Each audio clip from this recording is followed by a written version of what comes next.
Welcome back to Partnerships Unraveled, the podcast where we unravel the mysteries of partnerships and channel on a weekly basis. My name is Rick van der Bos and I'm the CEO and founder at Chanext, and I'm here together with Alex Whitford, VP Partners at Chanext. Alex, how are you doing today?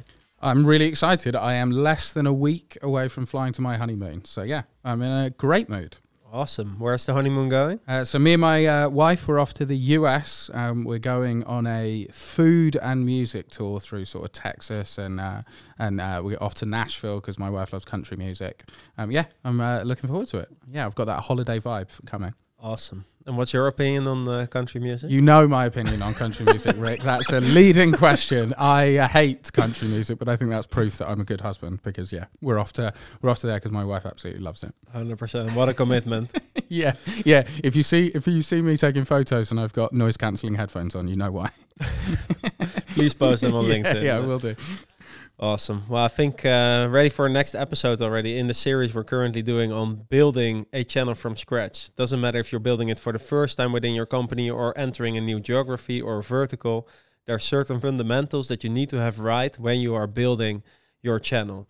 And last episode, we went very deep into channel strategy. And today we're going to do a deep dive into the second pillar, building your channel, which is channel architecture. And maybe for listeners that think, what is channel architecture? How would you define that and why is it important when you're building the channel? Yeah, so I think one of the common questions we talked about sort of channel strategy, which is why are you building a channel? The channel architecture is what does the channel look like? So why are you building a channel is very intrinsic, whereas what the architecture is, what the design of the externally focused. So while you've defined in your channel strategy who you're going after in terms of end user and partner, there are lots of ways to get those partners on board. So a very classic one is, are you going distribution or not? Are you going resale versus referral model? There's a lot of different ways that you can build a channel. And today we're going to discuss the sort of what those can look like and what are the thought process that you need to put into place to come up with the right architectural design. Yeah, because I think that's one of the things, right? Like we've discussed a lot around strategy, where it's like, what's the end goal of our organization, and what does the end user landscape look like? What does the partner then look like? And I think then you need to make a definite decision, or not definite, but a decision at that moment, where you're like, okay, now we know where are we going, but now we need to figure out how are we getting there. And I think that's indeed when you get the architecture in place, where you think, okay, how can we support the partners in the right way? But before we can make those decisions, we need to figure out what type of partner are we going to help. And you already touched upon some of the options, but if you have your strategy in place, what does then help you to make the decision towards what type of partner is going to help us with this? Yeah, once you've got your ideal partner profile, you'll very often find that ideal partner profile fits into a channel architecture already. Right, very rarely are you targeting, businesses that aren't already partners. For example, there are some very, very edge cases where that might be true, but 99 times out of 100, you're targeting a type of channel.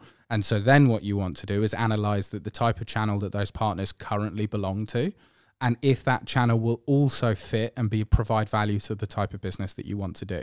And you don't typically want to break away from that too widely, but then there are a very select few questions that you can go to understand, right, we want to recruit these types of partners, we want to recruit these quantity of partners, and we need to enable those partners. And then what is the system and the architecture that's going to allow me to do that most effectively, most efficiently, and with the highest rate of success? Yeah, so it's really looking at what do the mechanics of our business and our products look like. So let's say you're a hardware product, then it must be a resale, and probably you need distribution as well for logistics. But also if you go to a lot of different regions, then distribution is also very viable for software. When you want to do a resale model, then we need different languages, we need different currencies, we need different currencies, we have local legislation. So that's really where very quickly, if you are very clear on where to go with your company and with the end user, how do we construct the right partner type around that? Yeah, exactly. And even questions as basic as how many partners do you want, right? That's going to massively affect your channel architecture, because even if that's internal resource or you delegate that resource down to people like distribution, if you need 100,000 partners, ultimately that's what you're building for, it's really important that you build your architecture in a way that it is future-proof. And so this is one of the key things that I see people really, really get wrong. They've got a pretty good idea on what their channel strategy is. They understand why they're building the channel. They understand the end users they're going after. They've got a fairly good idea on what their partner profile is. And then they fundamentally get wrong the architecture to make that happen, because the architectural design is the bit that's going to glue you and your end users together consistently. And so getting that right, getting the right consultants in, or the right channel leaders and the program designers to have a very clear idea on, we understand who our partners are and how many we need, and then the right sales, marketing, technical and operational approach to glue all of that together so that ultimately you can be successful. Yeah, because for example, if you work with a handful of enterprise-focused partners, your operations or your architecture will look wildly different than when you work with a lot of SMB-focused partners, where you need a lot of skill, a lot of like a really a high-volume, low-touch model versus like a real one-to-one model as such. Yeah, and even questions is, well, there's an 80-20 rule with most channels, even as fundamental as, where do you want most of your value to come from? Do you want it to be a very flat and wide channel or a very deep and narrow channel? Those and what does the evolution looks like? You're going to hear me say this is about evolution and not change. The fundamental practice around designing your architecture is, yes, it will evolve, but you don't want to be walking decisions backwards. You want to be adding onto.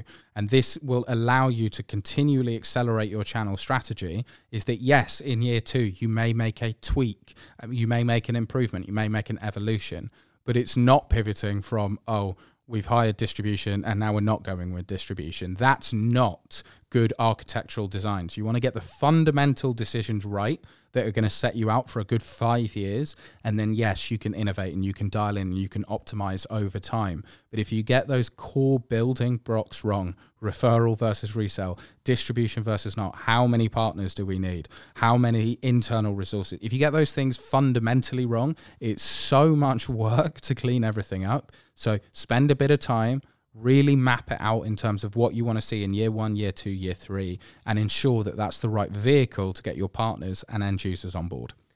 And really get that clarity from your leadership team there as well. Like, what is our goal? Like, if you're venture backed and it's all about revenue growth, then you have to care a little less around profitability of that specific channel. So then you can go all in with like different types of partners, go wide, but also make sure, like we work with global system integrators who we have to give more margins than the more SMB type of partners. But for example, if you're maybe in the non-venture backed company where they say, well, channel needs to become our number one revenue resource, but also with the right margins and the right profitability, we know from almost every mature channel that their most profitable part of the channel is the long tail, because that's where their SMB partners are. They do less revenue per partner, but with better margins for the vendor. So those are all like the mechanics to think about before you make a final decision on your actual partner type, who we're going to target. And then what we're going to do in a minute is select one partner type, and then, okay, how do you build the architecture around it? Yeah, and you raise such a good point. I so often have to sort of re-explain this to channel leaders, which is, yes, there's an 80-20 rule, and they go, oh, these 10 partners do most of the revenue. And you go, yes, but how much time, how much effort, how much cost are you putting in? And then suddenly you look at the bottom of the pyramid and you go, there's 10,000 partners here who, yes, they do a few run rate deals a month, but actually you add all of those up and it's bigger than any individual partner. And if you've got the right digital automation strategy, the right digital partner success strategy, you can suddenly macro enable. Well, those are fundamental building blocks that you need to decide on. Right, we really value our long tail. It's a high priority for us to get right. So that's part of the core architecture that we're going to put in place. And again, we're going to talk about this so consistently. Phased approach, right? So if you're targeting the big hitters first, excellent. Then your year 2 evolution might be, right, we're going to invest in some tooling to ensure that we've got a digital approach for the long tail, right? Version 3, year 3, we're going to invest in better marketing, better whatever, so that we can continue to evolve, but we're not changing. It's all about evolution. Yeah, and I think finally, indeed, for example, with the example you gave, referral versus resale, just be crystal clear. Also internally, what do we want to own within the customer journey and what is the partner going to own? If you're very clear on that you want to own everything as soon as the deal is closed, or maybe after being brought in with the lead, then it's a referral model and you build your architecture around that. But if you really want to scale wide, I think that's always done best with the resale model.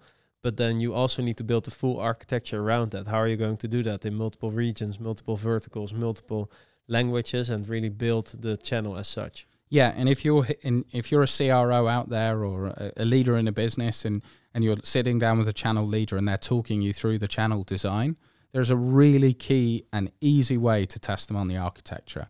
Ask them why they made a very specific decision. If they and are and they're not sure on it, they haven't thought properly around the architecture. Whereas if you go, why are we going distribution? They very clearly say, because we need wide access to lots of partners that we don't know the name of. Here's the incentives we're putting in place for the distributor to help us recruit and enable partners. That's going to give us the depth and the breadth that we need. It's like, excellent. Okay, they fully understand. They fully thought about decisions. Whereas so often I find that channel leaders have just skipped that step, and because at a previous business we did direct, or at previous business we did distribution, or previous business we did referral. So we're building that again. Why did we choose referral? And are we confident that's a better decision than resell? Are we confident that this is a better decision than that? And how did we get to that conclusion? If you really test someone on the way they got to that conclusion, then they've got a well thought out plan and they're really thinking properly about the architecture of the channel that you're building. I think it's actually a good time to dive into an example. And let's take resell. That's what you and I know most about as well. And then from there, okay, we've decided now, like after all the strategy work, after thinking around the partner type, we've decided resell is going to be our model. Then we need to start looking at, okay, what is the architecture around that looking like? And I know I've got this from you, so I'm going to let you explain it, but always with like the 4 pieces of your channel architecture that need to be there. What are the 4 pieces? And also, like, once again, why are they so important? Sure. So any channel can be broken down into those 4 pieces, which is your sales strategy, your marketing strategy, your technical strategy, and your operational strategy. Fundamentally, you've got to have a key understanding what the end user needs in each of those 4 pillars, what the partner is going to deliver in each of those 4 pillars, whether distribution will be involved at all, and what the vendor is going to deliver. And you've got to have a very clear through line through to the end user around what they need in each segment, and then the division of roles and responsibilities between you, a distributor, and a partner. If you fundamentally understand that in each of those 4 categories, you've got a program that is ready to launch. If you do not understand an area and there isn't clarity, 2 things will happen. 1, your channel team won't deliver the information effectively. And 2, deals will die as a result of it. You know, operationally, you can't fulfill a deal. Technically, you can't support a deal. You won't close the deal, or you won't open up opportunities because the partner thinks you're doing it, the vendor thinks the partner's doing it, and it all just falls through. So as long as you've broken your whole channel strategy and architecture into those 4 pillars, and we can give a real live example of the thought process you need to go, then you can have a channel architecture that will work. Yeah, so the marketing strategy is indeed for finding the opportunities, sales for closing the opportunities, the technical to actually implement and deliver the value that's promised. And then I think operations, maybe to clarify, is really the whole backbone of everything, that it's like you need operations in terms of a good contract with a partner before they can start working with you, the whole billing engine behind it, making sure that everyone gets the right commissions, etc. How do you ship and fulfill deals? If it's hardware, the operational strategy, if the ops don't work, nothing works, right? That really is the logistical and infrastructural backbone to make the deals work. And it's the thing that is, in my opinion, the most boring, but it is the thing that absolutely just kills channels if it doesn't work well, right? We see it time and time again. Renewals are super important, but the billing entity is not set up properly, so auto renewals don't work through the channel. Bang, suddenly we've got 40% churn, and it's an absolute nightmare, right? So these are the fundamental things that you really need to consider, and you've got to have someone who's very program-minded to take you through those 4 pillars very, very cohesively, so that you can drive that properly.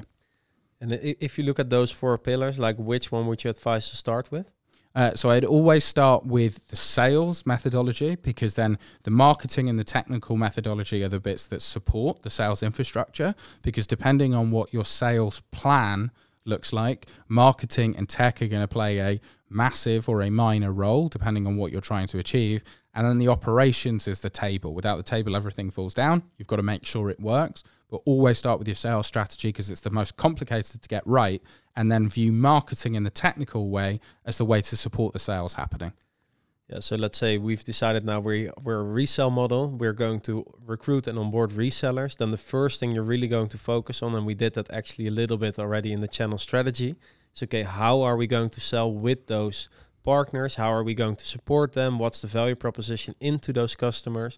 But also what are like the mechanics? What does the sales process looks like? And very clear roles and responsibilities. What is the partner doing and what are we doing in the sales cycle? Exactly, right? So you'll find that in some channels, the vendor and the partner work very cohesively together. The partner opens up the opportunity right through their existing network, and then the vendor joins in if it's a deal over a certain value, or maybe all deals, or maybe no deals. You've got to have a very clear understanding around, does the partner understand when to escalate into the vendor? And do they understand that clearly? Are they doing that? How are we tracking deal reg? But fundamentally just explaining to partner, what's your responsibility and how are we going to support you in the sales motion? And we did touch upon this in the last episode, but I will readdress it. You want your partner to be cracking into existing end users that they already have a relationship with. That's the lowest hanging fruit. And it's the bit where the partner should have the, they're a trusted advisor already, and it should get you into those opportunities nice and easily. And then ultimately you support that partner in closing those deals. Yeah, and there you, like, if you're working on that plan as a channel team, like what kind of things would you need in place? Is it like a short slide deck towards the partners, or what kind of what would you say there in terms of materials before you can launch? Yeah, so you want the value into the partner and the value into the end user. So we in the last episode we discussed you're a reseller targeting European banks, right? That's your go-to-market motion, and you attach into a CRM tool. Excellent. So you want to explain to the partner why the end user will be interested in it and what's in it for the partner, and you explain and then you give them the collateral to be able to have those conversations. If the partner is only responsible for the intro call, right, booking the vendor in, then you give them just enough collateral to be successful, versus a much deeper strategy, which we won't get into today, but how they open and close and manage and find that opportunity. That's a lot more enablement. And we've done another series on what you need to do to enable those partners in detail. But if the partner has to do a lot more work, there obviously has to be a lot more supporting information for the partner to really be successful in that motion. Yeah, I agree there. And then I think if you got the sales piece in place, what would you do then as the second one? Is that marketing? Marketing, yeah. So as we've touched on, from a sales perspective, we're targeting existing end users. So you might think, oh, there's no value for marketing. Absolutely not true, right? One of the things that can help grease the wheels and find opportunities is how is marketing going to support very specific information. And the way I like to think about marketing is you market to the end users, but you're also marketing through the partners. Because if I'm a partner and I'm seeing, marketing information, let's say, come out from my company LinkedIn around how this tool helps banks into this CRM, well, I'm seeing that information. I'm going to digest that information. I'm, as a salesperson within the partner, going to feel more confident. Guess what I'm more likely to talk about, right? It's really simple. All the marketing that you do to an end user, make sure the partners see it, because they can reference it, they can follow up on it. It's a warm entry in. You're just really trying to make the sales life as easy as possible for the partner, make that fruit even more low-hanging. Yeah, I like that split between to partner and through partner, because I think that's where really marketing plays a big role. Be very specific. Let's say you have your sales proposition completely ready. Then you're going to think about, okay, how can we extrapolate what's in that full proposition and get the right type of information to the right partner and the right end user at the right time. So therefore, indeed, really looking at, okay, this information is going to the partner, but then we have like a part where we fully explain to the end user why this is the solution for them. That's what we want to distribute via the partner to the end user. You help your partners to generate demand in such a way, but also think around tactics. How can we help partners, or how can we together break into that customer base? So maybe host an event together, or do other co-marketing activities where you're going to activate the existing customer base of the partner, and therefore really help your partners and when your channel is a bit more developed, but we're talking more around building the channel right now, then you can start thinking about how can we help partners generate net new business. That's oftentimes where marketing plays a crucial role. Yeah, what I love about when you give someone a very specific remit, it's much easier to drive success, right? Build a marketing channel strategy for partners. Okay, that's very complicated, but build a marketing support mechanism for partners into existing end users that have already bought this CRM. Oh, suddenly we can get very, very specific on the messaging, and then we can just have discussions around the right vehicle to take that messaging to market. Is that LinkedIn, direct mailers, whatever that looks like, right? We can have a discussion, and that might vary channel to channel, partner to partner. But because we've got a very specific partner type, a very specific end user type, and a very specific sales approach, marketing has a very focused capability to deliver success. Yeah, 100%. And then I think we actually get to the third pillar already, where it's technical enablement, where first you need extreme clarity again on that customer journey and what is the partner doing and what are we doing in every area. But then you really have to think about how can we best enable our partners to do the implementation successfully, but also give continuous support. Because if you go for a resale model, this means that your partner owns the end user relationship and therefore also does the support to that end user. And there you really need to rethink again, or not rethink, there you need to think, how are we doing that right now? How is our direct sales team doing? And how are we going to teach that to the partner? Yeah, I never know how you pronounce this word. Is it racy? Is it racky? But you need a racy document between your end user, your partner, and your vendor. Who is doing what in terms of implementation, pre and post-sale support? Who is supporting from a solution engineering perspective, maybe in terms of designing the solution? You just need a very, very clear escalation protocol between the end user, the partner, and the vendor, so that there is absolute clarity who is doing what in terms of pre and post sales. As long as you've got that very clearly mapped out and the expectation has been set internally to the partner and to the end user, then everything can work. But you have to really think about this, because nothing will kill a relationship faster than the partner thought you were supporting it, you thought the partner was supporting it, now the end user's annoyed. Guess what? Your whole architecture's messed up. So while it might never be the most interesting thing, especially for sales-minded people to focus on, it will absolutely ensure the continuity and the success of your channel over the long term. So when you're thinking about architecture, ensure you're thinking very, very clearly about the technical infrastructure. Yeah, and this is also where we oftentimes see training and certification coming in. So really think about, okay, what does a partner really needs to know? Let's maybe look at your own organization and like divide it in 3 expertise levels that you could have around the product. And then think, okay, what does the partner need to know as a baseline to be able to implement it with some customers? And then what's the second level? What's the third level?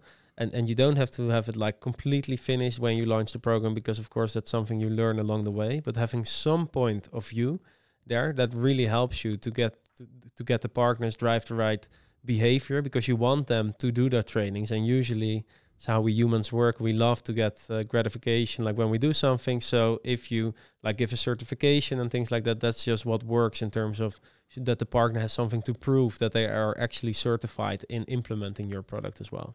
Yeah, and I think you raised a great point. When we're talking about the architecture evolution, right? Phase 1 of your channel design might be, hey, give everything to us. You know, in the example that we've used previously, we've already got a direct go-to-market motion. We're selling to these end users already. So we have the technical infrastructure clearly to manage and support and deploy these solutions. Great.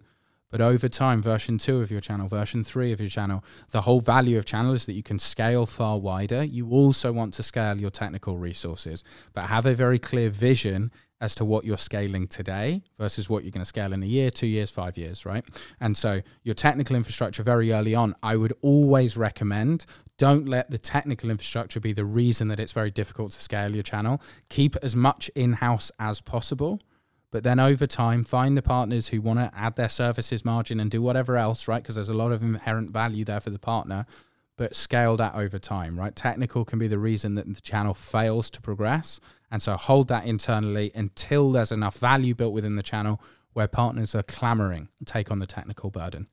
Yeah, I think that's indeed a very good point. Like if the sales is flowing in with partners, they are very motivated all of a sudden to do all the training, etc. So that's always good to not try to really push partners too hard in the beginning on training, etc. But get some traction with them, and then you much more will get a pull effect to that part as well. Yeah, which leaves us onto the operational mechanism. For me, the operational mechanism comes down to, can we bill and have we got the sort of operational infrastructure to really drive these deals at volume? What do you see in the market in that area? Yeah, I think with operations, and it's much more, okay, what is necessary to do business, right? So I think it starts with, how can a partner become a partner? Usually your legal has something to say about it, your procurement, etc. You need to make sure that you have those things in place. And then secondly is, I think what you always say, how can we make it easy for partners to do business with us? Which is on the one hand in the stuff we just spoke about, which is indeed make it easy to sell, to market, to implement. But there's also the practical part, right? Where it's, okay, how can they most easily buy the product? How can they make quotes for their customers and things like that? I don't know if you have other examples, but yeah, to me, the one that you want to spend a bit of time thinking about is tooling, right? So are we going to use a partner success platform? How are we tracking deal reg? What's the data and the metrics, right? All of that to me becomes the operational backbone of how we scale our channel. We've touched on it several times. Build your technical infrastructure, build your operational infrastructure for your 5-year plan. Right. So often I see businesses make a mistake where they go, oh, we'll invest in the tooling once we've got 500 partners. Excellent. Well, the problem is then you haven't tracked any level of data properly, so you don't know what you should be measuring. And now you've got a critical mass and you're having to throw people at it and it's not working properly. Get the tooling and the operational infrastructure in place early so that you can scale, even as stuff as, you know, digital contracts, right? The very basics, because what you'll find is, oh, it's not much work when there's 3 partners. Brilliant. What happens when you start to see success and now you need 30? 300, 3,000, right? You don't want to be hitting that hockey stick and suddenly having to look back and go, oh my God, our operations are a nightmare. When it's simple, get it designed and implemented early so that when you start to scale, it's already there. Yeah, that's a great point. To the earlier you start with it, the better it is. An example that I see time and time again is a lot of large vendors are struggling with their partner tiers. So they have the bronze, the silver, the gold, the platinum, and that is usually tied to how much margin a partner makes. But if you automate that early on, like if you don't do that, it's a disaster later on, because usually it's always based on what revenue that the partner do last year and what certifications do they have. And you really want to have a clear view of what partner is where, and then also automatically tick the right margin in, let's say, your Salesforce or whatever, because otherwise it will become an operational mess when you scaled it. Sounds like someone wasn't thinking about their architecture soon enough. Amen. I think that's a great way to finalize this podcast. We spoke about the architecture of your channel indeed today, where you first decide what partner type are we going to facilitate. Big important point for our listeners: you can have multiple channel architectures if you are working with multiple type of partners there, because it does change. But then indeed really look, how are we going to support and create the right strategy for sales, marketing, technical, and operations. I think thank you for sharing again today, Alex, around this topic. I hope our listeners enjoyed it as well. If they want to read more about it, they can read the descriptions, and see you next week.